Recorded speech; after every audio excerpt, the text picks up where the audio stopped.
මේ කතාව සිද්ධ වෙන්නේ මීදුමෙන් වැසුණු කඳු අතර තියෙන නමුණු කුල කන්ද ආශ්‍රිතව. බොහෝ කාලයකට කලින් ඒ ප්‍රදේශයේ ජීවත් වුණ රන්මලී කියන ලස්සන තරුණියක්. ඇය ගමේ ලස්සනම කෙල්ල කියලා හැමෝම කියනවා. හැබැයි ඇගේ ජීවිතය ලස්සන වුණේ නැහැ.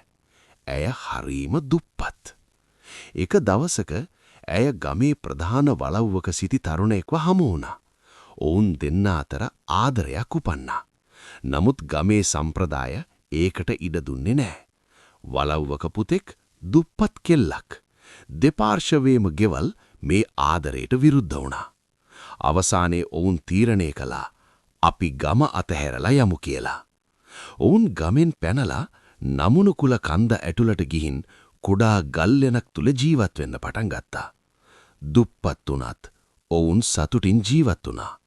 ටික කාලයකට පස්සේ ඔවුන්ගේ ජීවිතයට තවත් සමාජිකයෙක් එක්ුණා. ඒ තමයි රන්මලීගේ පුංචි දරුවා. නමුත් දෛවය ඔවුන්ට කරුණාවෙන් හැසිරුණේ නැහැ. එක දවසක රන්මලීගේ සැමියාටත් කුඩා දරුවාටත් දරුණු උණක් හැදෙනවා. ගමේ අය කිව්වා ඒක කැලෑ උණක් කියලා.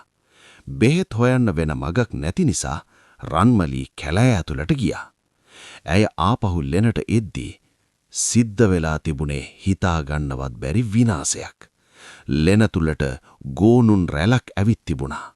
ඒ ගෝනුන් රන්මලීගේ සැමියත් කුඩා දරුවාවත් ඇනලා මරා දාලා තිබුණා. ලෙන පුරා තිබුණේ ලේ. රන්මලී දර්ශනය දැක්කම ඇගේ ලෝකය කඩා වැටුණා. ඇය දුවගෙන ගියා නමුණු කුල කන්දේ උසම තැනට. අහස කළු වෙලා සුළඟ හුලං ගහනවා. ඇය කෑ ගහලා කියනවා අපිව මේ කැලේට එළවපු මේ සමාජයට මේ විනාශයට වග කියන්න ඕන හැම පිරිමියෙක්ගෙම මම පලිගන්නවා.